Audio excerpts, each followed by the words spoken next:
Saat Hendra hampir sampai di warteg, ia melihat cewek tadi yang ditemui di Metro Mini.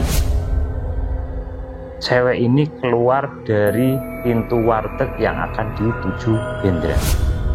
Si cewek sempat menengok ke Hendra dan melemparkan senyum. Hendra pun hanya membalasnya dengan senyum. Hendra sempat bertanya kepada pelayan warteg terkait dengan cewek yang baru keluar. Pelayan warteg pun sontak kaget karena dari tadi tidak ada cewek yang masuk dan keluar. Yang ada baru Hendra dan orang lain yang sedang makan. Assalamualaikum warahmatullahi wabarakatuh. Salam Rahayu. Sedulur, kembali lagi di Romed Romya Medeni bersama saya Guntur Saketi di segmen Kikir, Kisah Kiriman. Sedulur, di segmen ini kita tidak menghadirkan narasumber, tapi kami akan menceritakan kisah-kisah misteri kiriman dari sedulur-sedulur Romed. Sebelum bercerita, izinkan saya mengingatkan bagi sedulur Romed yang belum subscribe channel ini, silahkan subscribe untuk memberikan semangat tim kami agar terus berkarya dengan cerita-cerita yang menarik.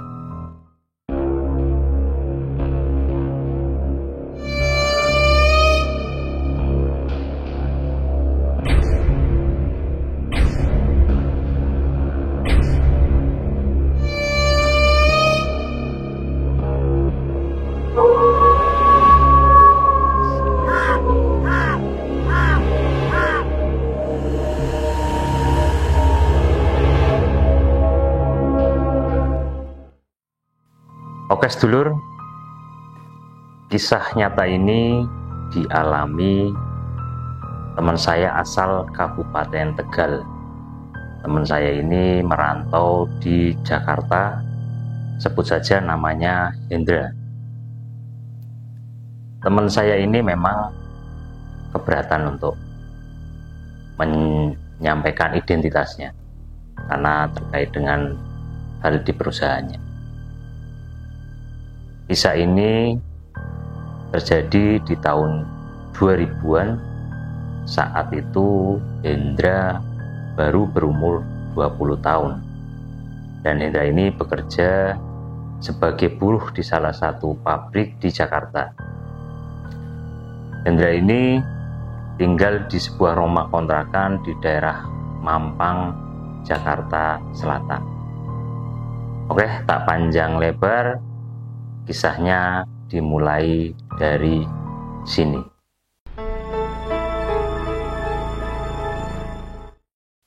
Sore itu Hendra pulang dari kerjanya seperti biasa. Dia keluar pabrik tempatnya bekerja dan berjalan kaki menuju Metro Mini. Dalam perjalanannya Hendra tertarik dengan pohon kantil. Pohon kantil ini kan kalau di Jawa termasuk pohon yang disakralkan. Pohon kantil ini tumbuh di halaman pabrik tempat kerja Hendra. Ia pun mendekat dan iseng memetik satu bunga kantil. Dan Hendra ini memang tidak ada keinginan apapun, dia hanya memetik kemudian dia memakan bunga kantil ini. Hendra memakan bunga kantil ini memang tidak ada tujuan apapun kecuali hanya sebatas iseng belaka. Setelah memakan buah kantil ini, Hendra melanjutkan perjalanannya menuju tempat pemberhentian Metro Mini. Di situ memang sudah menjadi tempat menunggu kendaraan umum untuk pulang para pekerja, termasuk Hendra bersama teman-teman satu pabrik dan pekerja di pabrik lainnya. Di lokasi itu memang banyak berdiri pabrik yang setiap sore dan pagi hari itu selalu ramai para pekerja. Setelah menunggu sekitar 20 menit, berhentilah sebuah metro mini dengan jurusan tempat kontrakan Hendra. Ia pun bersama pekerja lainnya langsung berebut masuk ke metro mini. Ya, sore itu memang waktunya para buruh pabrik pulang sehingga banyak yang mengantri. Lantaran penuh, Hendra tak bisa mendapatkan tempat duduk dan berdiri di dekat pintu bagian depan metro mini. Selama perjalanan pulang menuju kontrakan, Hendra tidak mengalami kejanggalan apapun. Namun, di tengah perjalanan, ia merasa ada seseorang yang terus mengamatinya. Saat Hendra mencoba melirik kepada seseorang yang melihatnya terus-menerus itu, ternyata seorang perempuan dengan paras cantik. Kulitnya putih, hidungnya mancung, alisnya tebal, berwajah oval, berambut panjang dan tubuhnya sintal. Apalagi saat Hendra melirik, mata mereka saling bertatapan. Dan perempuan itu melempar senyuman tipis. Hendra yang kali itu masih berstatus bujang dan jomblo, hatinya langsung berbinar. Dalam hati Hendra terucap, "Wih, cantik juga tuh cewek, bisa ndak jomblo lagi gue," gumam Hendra dalam hatinya. Singkat cerita, metro mini pun sampai di tempat tujuan Hendra turun. Hendra pun sempat melihat jika cewek cantik itu ikut turun. Hendra berniat menghampirinya buat berkenalan. Saat sudah turun di metro mini, Hendra pun mencari sosok cewek itu. Setelah lama mencari, ternyata si cewek itu tidak ada. Meski sedikit kecewa, tapi Hendra masih berpikiran positif. Mungkin sudah jalan cepat sehingga tidak sempat melihat cewek itu pergi. Hendra pun akhirnya berjalan kaki menuju rumah kontrakannya, dan tak berselang lama Hendra sampai di rumah kontrakannya. Di tempat itu Hendra tinggal bersama dengan beberapa teman yang bekerja di satu pabrik. Bentuk kontrakan ini seperti rumah yang terdiri dari ruangan santai dengan televisi dan kamar-kamar. Saat Hendra tiba di rumah kontrakan, kondisinya memang sepi. Begitu masuk kontrakan dan melihat kamar mandi, Hendra ini mencium bau yang sangat menyengat. Dan di dalam kamar mandi terdengar suara air keluar dari keran atau gemericik air. Hendra mengira itu mungkin teman satu kontrakan yang lagi mandi. Setelah masuk kamar untuk menaruh barang, Hendra segera melepas lelah di ruang santai sambil nonton TV. Tak berselang lama, teman satu kontrakannya datang dan menyapanya. Temannya ini mengira ada di kamar mandi adalah Hendra, tetapi justru berada di ruang santai. Setelah keduanya berbincang, mereka akhirnya memutuskan untuk mengecek kamar mandi. Saat pintu kamar mandi dibuka, keduanya kaget karena kondisi kamar mandi kosong dan lantainya juga kering tanpa ada bekas orang mandi. Padahal sejak tadi terdengar suara gemericik air dan bau wangi yang menyengat. Ini memang jarang terjadi di kontrakan Hendra ini. Kejanggalan ini oleh Hendra dan temannya dianggap angin lalu, dan mereka masih tetap berpikir positif. Setelah itu, Hendra pun mandi dan berganti pakaian di dalam kamarnya. Usai terdengar adzan Isya, Allahu Hendra Akbar, kembali ke ruang santai untuk nonton TV. Kondisi saat itu pintu utama kontrakan terbuka, tirai jendela juga terbuka, sehingga dari dalam kontrakan Hendra bisa melihat orang yang gilir mudik di jalan. Saat Hendra nonton TV dengan asik, tiba-tiba mencium bau wangi menyengat yang aromanya itu seperti yang tercium dari kamar mandi tadi. Tak berselang lama, sepintas Hendra melihat cewek yang bertemu di Metro Mini melintas di jalan. Hendra ini masih teringat paras dan ciri-ciri cewek yang ketemu di Metro Mini. Mengetahui itu, Hendra langsung terkesima. Ia pun langsung beranjak untuk mengejar, berniat mengikuti untuk mencari tahu kontrakannya di mana. Saat Hendra keluar dan mengejarnya, ternyata cewek tadi sudah tidak ada. Meski ini terasa janggal, tetapi Hendra tetap berpikir positif karena di ujung arah cewek tadi berjalan ada pertigaan. Mungkin sudah berbelok ke salah satu jalan di pertigaan itu. Keesokan harinya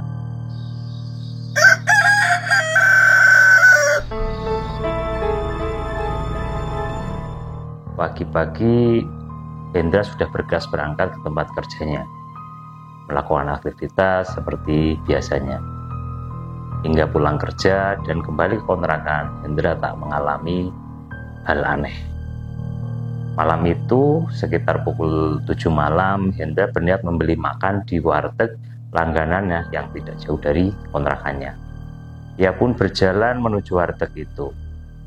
Saat Hendra hampir sampai di warteg, ia melihat cewek tadi yang ditemui di Metro Mini.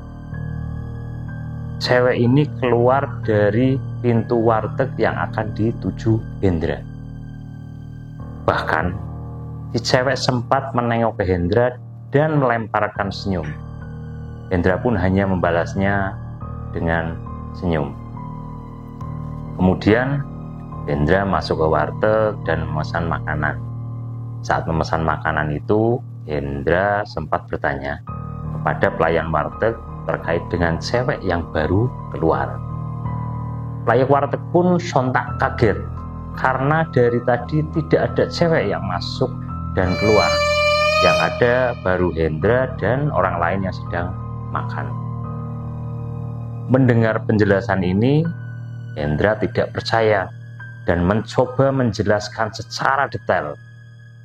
Namun pelayan warteg itu tetap bersikeras jika tidak ada cewek yang membeli makanan di wartegnya.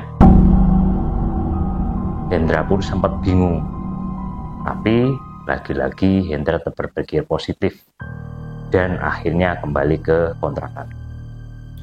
Dari kejadian aneh yang dialami Hendra dalam beberapa hari terakhir belum diceritakan ke teman satu kontrakannya.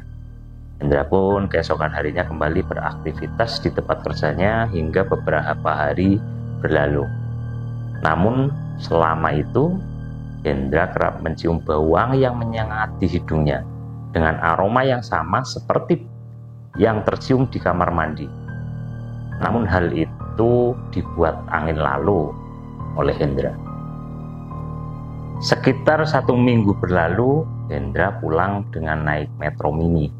Ia bertemu dengan teman yang bekerja di pabrik berbeda.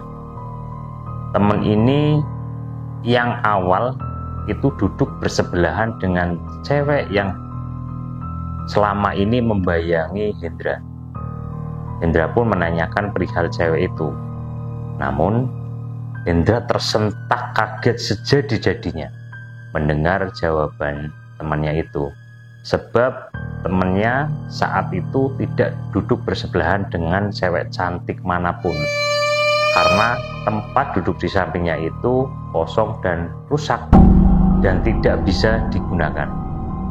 Setelah mendengar jawaban temannya itu, Hendra pun akhirnya menceritakan kejadian ini kepada teman satu kontrakannya. Hendra kemudian diajak ke salah satu orang pinter kenalan teman satu kontrakannya ini karena ada hal yang janggal menimpa Hendra. Singkat cerita, Hendra dan temannya sampai di rumah orang pintar. Setelah itu, Hendra ditanya oleh orang pintar, telah melakukan apa selama ini saat pulang dari pabrik. Awalnya Hendra mengaku tidak melakukan apapun. Namun orang pintar ini meminta Hendra untuk mengingat kembali. Dan saat itu Hendra teringat jika dirinya telah memetik bunga kantil yang tumbuh di halaman pabrik, lalu memakannya, dan itu dilakukan hanya iseng. Mendengar jawaban itu, orang pintar tersebut menjelaskan jika ada perempuan cantik yang ditemui Hendra itu adalah penunggu dari pohon kantil yang selama ini mengikuti Hendra, karena perempuan cantik ini, makhluk halus ini, merasa cocok dengan Hendra. Hendra pun tersentak kaget karena perempuan cantik yang ditemuinya ternyata bukan manusia. Hendra kemudian meminta tolong agar perempuan itu tidak mengikutinya lagi. Orang pintar itu pun mau menolong dan meminta Hendra untuk meningkatkan sholatnya agar orang pintar itu bisa membantunya dengan baik. Setelah itu, Hendra pun dan teman pulang ke kontrakannya. Lambat laun, Hendra kini sudah tidak lagi mencium bau wangi berkat pertolongan orang pintar. Orang pintar ini kenalan teman satu kontrakannya yang telah membantu Hendra. Demikianlah sedulur Romet, kisah medeni kiriman dari teman saya asal Kabupaten Tegal. Sebelum mengakhiri video ini, jangan lupa sedulur Romet untuk subscribe, like, dan komen. Saya mohon maaf jika dalam bercerita ada kata-kata yang kurang berkenan. Terima kasih. Wassalamualaikum warahmatullahi wabarakatuh. Salam Rahayu.